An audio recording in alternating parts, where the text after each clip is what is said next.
श्री राम सप्तदश सर्ग। वाली का श्री रामचंद्र जी को फटकारना। युद्ध में कठोरता दिखाने वाला वाली श्री राम के बाण से घायल हो कटे वृक्ष की भांति सहसा पृथ्वी पर गिर पड़ा। उसका सारा शरीर पृथ्वी पर पड़ा हुआ था। तपाए हुए स्वर्ण के आभूषण अब भी उसकी शोभा बढ़ा रहे थे। वह देवराज इंद्र के बंधन रहित ध्वज की भांति पृथ्वी पर गिर पड़ा था।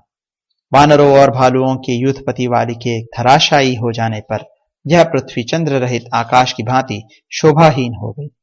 पृथ्वी पर पड़े होने पर भी महामना वाली के शरीर को शोभा, प्राण, तेज और पराक्रम नहीं छोड़ सके थे। इंद्र की दी हुई रत्न जड़ित श्रेष्ठ स्वर्णमाला उस वानर राज के प्राण, तेज और शोभा को धारण किए हुए थी। उस स्वर्णमाला से विभूषित हुआ वानर युद्धपति वीर वाली संध्या की लाली से रंगे हुए प्रांत भाग वाले मेघखंड के समान शोभा पा रहा था। पृथ्वी पर गिरे होने पर भी वाली की वह स्वर्णमाला, उसका शरीर तथा मर्मस्थल को विदीर्ण करने वाला वह बाण, ये तीनों पृथक पृथक तीन भागों में विभक्त की हुई अंग लक्ष्मी के समान शोभा पा रहे थे। वीरवर श्री राम के धनुष से चलाए गए उस अस्त्र ने वाली के लिए स्वर्ग का मार्ग प्रकाशित कर दिया और उसे परम पद को पहुंचा दिया। इस प्रकार युद्ध स्थल में गिरा हुआ इंद्रपुत्र वाली ज्वाला रहित अग्नि के समान पुण्यों का क्षय होने पर पुण्य लोक से इस पृथ्वी पर गिरे हुए राजा ययाति के समान तथा महाप्रलय के समय काल द्वारा पृथ्वी पर गिराए गए सूर्य के समान जान पड़ता था। उसके गले में सोने की माला शोभा दे रही थी। वह महेंद्र के समान दुर्जय और भगवान विष्णु के समान दुस्सह था। उसकी छाती चौड़ी, भुजाएं बड़ी बड़ी, मुख दीप्तिमान और नेत्र कपिल वर्ण के थे। लक्ष्मण को साथ लिए श्री राम ने वाली को इस अवस्था में देखा और वे उसके समीप गए। इस प्रकार ज्वाला रहित अग्नि की भांति वहां गिरा हुआ वह वीर धीरे धीरे देख रहा था। महापराक्रमी दोनों भाई श्री राम और लक्ष्मण उस वीर का विशेष सम्मान करते हुए उसके पास गए। उन श्री राम तथा महाबली लक्ष्मण को देखकर वाली धर्म और विनय से युक्त कठोर वाणी में बोला। अब उसमें तेज और प्राण स्वल्प मात्र में ही रह गए थे। वह बाण से घायल होकर पृथ्वी पर पड़ा था और उसकी चेष्टा धीरे धीरे लुप्त होती जा रही थी। उसने युद्ध में गर्वयुक्त पराक्रम प्रकट करने वाले गर्वीले श्री राम से कठोर वाणी में इस प्रकार कहना आरंभ किया। रघुनंदन, आप राजा दशरथ के सुविख्यात पुत्र हैं। आपका दर्शन सबको प्रिय है। मैं आपसे युद्ध करने नहीं आया था। मैं तो दूसरे के साथ युद्ध में उलझा हुआ था। उस दशा में आपने मेरा वध करके यहाँ कौन सा गुण प्राप्त किया है, किस महान यश का उपार्जन किया है? क्योंकि मैं युद्ध के लिए दूसरे पर रोष प्रकट कर रहा था, किंतु आपके कारण बीच में ही मृत्यु को प्राप्त हुआ।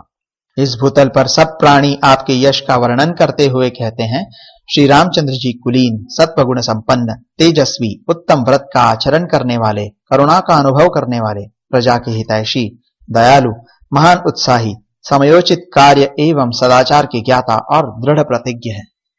राजन, इंद्रिय निग्रह, मन का संयम, क्षमा, धर्म, धैर्य, सत्य, पराक्रम तथा अपराधियों को दंड देना ये राजा के गुण हैं।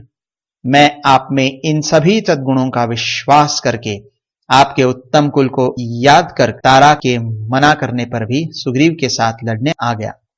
जब तक मैंने आपको नहीं देखा था तब तक मेरे मन में यह विचार उठता था कि दूसरे के साथ रोष पूर्वक जूझते हुए मुझको आप असावधान अवस्था में अपने बाण से भेदना उचित नहीं समझेंगे। परंतु आज मुझे मालूम हुआ कि आपकी बुद्धि मारी गई है। आप धर्मध्वजी है, दिखावे के लिए धर्म का चोला पहने हुए हैं, वास्तव में अधर्मी है। आपका आचार व्यवहार पापपूर्ण है। आप घास फूस से ढके हुए कूप के समान धोखा देने वाले हैं। आपने साधु पुरुषों का सा वेश धारण कर रखा है, परंतु हैं पापी। राख से ढकी हुई आग के समान आपका असली रूप साधु वेश में छिप गया है। मैं नहीं जानता था कि आपने लोगों को छलने के लिए ही धर्म की आड़ ली है। जब मैं आपके राज्य या नगर में कोई उपद्रव नहीं कर रहा था तथा आपका भी तिरस्कार नहीं करता था, तब आपने मुझ निरपराध को क्यों मारा? मैं सदा फल मूल का भोजन करने वाला और वन में ही विचरने वाला वानर हूं। मैं यहाँ आपसे युद्ध नहीं करता था, दूसरे के साथ मेरी लड़ाई हो रही थी। फिर बिना अपराध के आपने मुझे क्यों मारा? राजन, आप एक सम्माननीय नरेश के पुत्र हैं, विश्वास के योग्य हैं और देखने में भी प्रिय हैं। आप में धर्म का साधनभूत चिन्ह, जटा, वलकल धारण आदि भी प्रत्यक्ष दिखाई देता है। क्षत्रिय कुल में उत्पन्न, शास्त्र का ज्ञाता, संशय रहित तथा धार्मिक वेशभूषा से आच्छन्न होकर भी कौन मनुष्य ऐसा क्रूरतापूर्ण कर्म कर सकता है? महाराज, रघु के कुल में आपका प्रादुर्भाव हुआ है। आप धर्मात्मा के रूप में प्रसिद्ध हैं, तो भी इतने अभव्य मतलब क्रूर निकले। यदि यही आपका असली रूप है, तो फिर किस लिए ऊपर से भव्य मतलब विनीत एवं दयालु साधु पुरुष का सा रूप धारण करके चारों ओर दौड़ते फिरते हैं? राजन, साम, दान, क्षमा, धर्म, सत्य, धृति, पराक्रम और अपराधियों को दंड देना ये भूपालों के गुण हैं। नरेश्वर राम, हम फल मूल खाने वाले वनचरी मृग हैं, यही हमारी प्रकृति है, किंतु आप तो पुरुष मनुष्य हैं, अतः हमारे और आप में वैर का कोई कारण नहीं है। पृथ्वी, सोना और चांदी, इन्हीं वस्तुओं के लिए राजाओं में परस्पर युद्ध होते हैं। ये ही तीन कलह के मूल कारण है, परंतु यहाँ वे भी नहीं है। इस दिशा में, इस वन में, ये हमारे फलों में आपका क्या लोभ हो सकता है? नीति और विनय, दंड और अनुग्रह, ये राजधर्म है, किंतु इनके उपयोग के भिन्न भिन्न अवसर हैं। इनका अविवेक पूर्वक उपयोग करना उचित नहीं है। राजाओं को स्वेच्छाचारी नहीं होना चाहिए, परंतु आप तो काम के गुलाम, क्रोधी और मर्यादा में स्थित न रहने वाले चंचल हैं। नय, विनय आदि जो राजाओं के धर्म हैं, उनके अवसर का विचार किए बिना ही किसी का कहीं भी प्रयोग कर देते हैं, जहां कहीं भी बाण चलाते फिरते हैं। आपका धर्म के विषय में आदर नहीं है और न अर्थ साधन में ही आपकी बुद्धि स्थिर है। नरेश्वर, आप स्वेच्छाचारी हैं, इसलिए आपकी इंद्रियां आपको कहीं भी खींच ले जाती है। काकुत्स्थ, मैं सर्वथा निरपराध था, तो भी यहाँ मुझे बाण से मारने का घृणित कर्म करके सत्पुरुषों के बीच में आप क्या कहेंगे? राजा का वध करने वाला, ब्रह्म हत्यारा, गोघाती, चोर, प्राणियों की हिंसा में तत्पर रहने वाला, नास्तिक और परिवेत्ता, बड़े भाई के अविवाहित रहते अपना विवाह करने वाला छोटा भाई, ये सब के सब नरकगामी होते हैं। चुगली खाने वाला, लोभी, मित्र हत्यारा तथा गुरुपत्नीगामी, ये पापात्माओं के लोक में जाते हैं, इसमें संशय नहीं है। हम वानरों का चमड़ा भी तो सत्पुरुषों के धारण करने योग्य नहीं होता। हमारे रोम और हड्डियां भी वर्जित हैं, छूने योग्य नहीं है। आप जैसे धर्माचारी पुरुष के लिए मांस तो सदा ही अभक्ष है, फिर किस लोभ से आपने मुझ वानर को अपने बाण का शिकार बनाया है? रघुनंदन, त्रैवर्णिकों में जिनकी किसी कारण से मांसाहार जैसे निंदनीय कर्म में प्रवृत्ति हो गई है, उनके लिए भी 5 नख वाले जीवों में से 5 ही भक्षण के लिए योग्य बताए गए हैं। उनके नाम इस प्रकार है: गेंडा, साही, गोह, खरहा और 5वां कछुआ। श्री राम, मनीषी पुरुष मेरे मतलब वानर के चमड़े और हड्डी का स्पर्श नहीं करते हैं। वानर के मांस भी सभी के लिए अभक्ष्य होते हैं।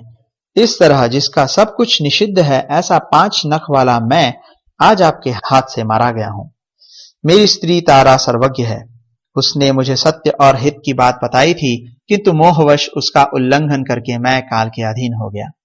काकुत्स्थ, जैसे सुशीला युवती पापात्मा पति से सुरक्षित नहीं हो पाती, उसी प्रकार आप जैसे स्वामी को पाकर यह वसुधा सनाथ नहीं हो सकती। आप शठ मतलब छिपे रहकर दूसरों का अप्रिय करने वाले, अपकारी, क्षुद्र और झूठे ही शांत चित्त बने रहने वाले हैं। महात्मा राजा दशरथ ने आप जैसे पापी को कैसे उत्पन्न किया?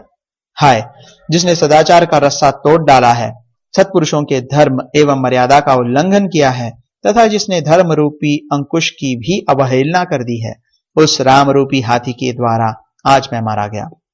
ऐसा अशुभ, अनुचित और सत्पुरुषों द्वारा निंदित कर्म करके आप श्रेष्ठ पुरुषों से मिलने पर उनके सामने क्या कहेंगे? श्री राम, हम उदासीन प्राणियों पर आपने जो यह पराक्रम प्रकट किया है, ऐसा बल पराक्रम आप अपना अपकार करने वालों पर प्रकट कर रहे हो, ऐसा मुझे नहीं दिखाई देता।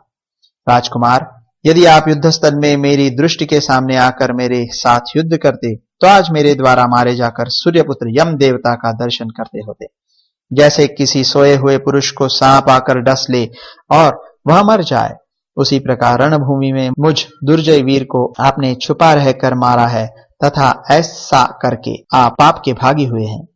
जिस उद्देश्य को लेकर सुग्रीव का प्रिय करने की कामना से आपने मेरा वध किया है, उसी उद्देश्य की सिद्धि के लिए यदि आपने पहले मुझसे ही कहा होता, तो मैं मिथिलेश कुमारी जानकी को एक ही दिन में ढूंढकर आपके पास ला देता। आपकी पत्नी का अपहरण करने वाले दुरात्मा राक्षस रावण को मैं युद्ध में मारे बिना ही उसके गले में रस्सी बांधकर पकड़ लाता और उसे आपके हवाले कर देता। जैसे मधुकैटभ द्वारा अपहृत हुई श्वेताश्वतरी श्रुति का भगवान हयग्रीव ने उद्धार किया था, उसी प्रकार मैं आपके आदेश से मिथिलेश कुमारी सीता को यदि वे समुद्र के जल में या पाताल में रखी गई होती तो भी वहां से ला देता। मेरे स्वर्गवासी हो जाने पर सुग्रीव जो यह राज्य प्राप्त करेंगे वह तो उचित ही है। अनुचित इतना ही हुआ है कि आपने मुझे रणभूमि में अधर्म पूर्वक मारा है। यह जगत कभी न कभी काल के अधीन होता ही है, इसका ऐसा स्वभाव है ही है। अतः भले ही मेरी मृत्यु हो जाए, इसके लिए मुझे खेद नहीं है, परंतु मेरे इस तरह मारे जाने का यदि आपने उचित उत्तर ढूंढ निकाला हो तो उसे अच्छी तरह सोच विचार कर कहिए। ऐसा कहकर महामनस्वी वानर राजकुमार वाली सूर्य के समान तेजस्वी श्री रामचंद्र जी की ओर देखकर चुप हो गया। उसका मुंह सूख गया था और बाण के आघात से उसको बड़ी पीड़ा हो रही थी। इस प्रकार श्री वाल्मीकि निर्मित आर्ष रामायण आदि काव्य के किष्किंधा कांड में 17वां सर्ग पूरा हुआ।